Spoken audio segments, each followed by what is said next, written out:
Hello everyone, pure handmade staple cotton or mekhela sajar kejuman lui anisu iman dhuniya. First কাপোৰযোৰ লৈ আনিছো royal blue colour দি আৰু ঘিচা work আছে গুটে গাত bindi motives থাকিব ইমান ধুনিয়া লাগিছে এইযোৰ কাপোৰ মই আপোনালোকক কি কম ৰয়েল ব্লু কালাৰটো তো আমাৰ সকলোৰে ফেভাৰিট হয় গুটে গাত আপোনালোকৰ এইটো মোটিভস থাকিব ঘিচা ৱৰ্ক আছে আৰু এইটো ডিজাইনৰ কাৰণে ইমান বেছি ডিমান্ড আহি আছিল এইকেটা হ'ব সাইড পাৰি দেন মেখেলাখন সব পুৰা ব্ৰকেট ডিজাইনত আমি মেখেলাখন লৈ আনিছো আপোনালোকৰ বাবে ফুল হেভি ব্ৰকেট ডিজাইনত মেখেলা হ'ব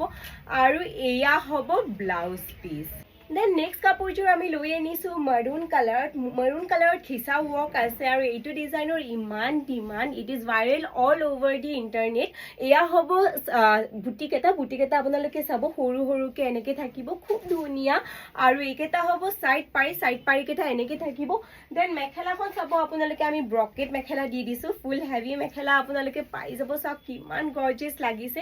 মেখেলাখন একেজু কাপোৰ ৰেডি কৰি পিন্ধাৰ পিছত ইমান ধুনিয়া লাগে এয়া হ'ব ব্লাউজ piece. Then next কাপোৰযোৰ হ'ব red কালাৰত ঘিচা ৱৰ্ক আছে গছ বুটি ডিজাইনত ইমান ধুনিয়া লাগিছে কাপোৰযোৰ আৰু গুটে গাত এনেকে বুটি ৱৰ্ক থাকিব আপোনালোকে পিন্ধি কেইযোৰ কাপোৰ বিশেষকৈ বহুত আৰাম পাব যেহেতু হ্যান্ডলুম কাপোৰ আমাৰ সকলোৰে ফেভাৰিট হয় একেটা হ'ব সাইড পাৰি মেখেলাখন अगेन ব্ৰকেট ডিজাইনত আপোনালোকে পাই যাব যেহেতু এটা ব্ৰকেট ডিজাইনৰ বহুত ডিমান্ড চলি আছে এয়া হ'ব মেখেলা পুৰা হেভিলি ৱৰ্ক কৰা আছে মেখেলাটো আৰু ব্লাউজ পিস সাউ জাস্ট লুক এট ইট কিমান ধুনিয়া লাগিছে ৰেড কালাৰ হৈতে সলিড আপোনালোকে একেবাৰে নকৰিব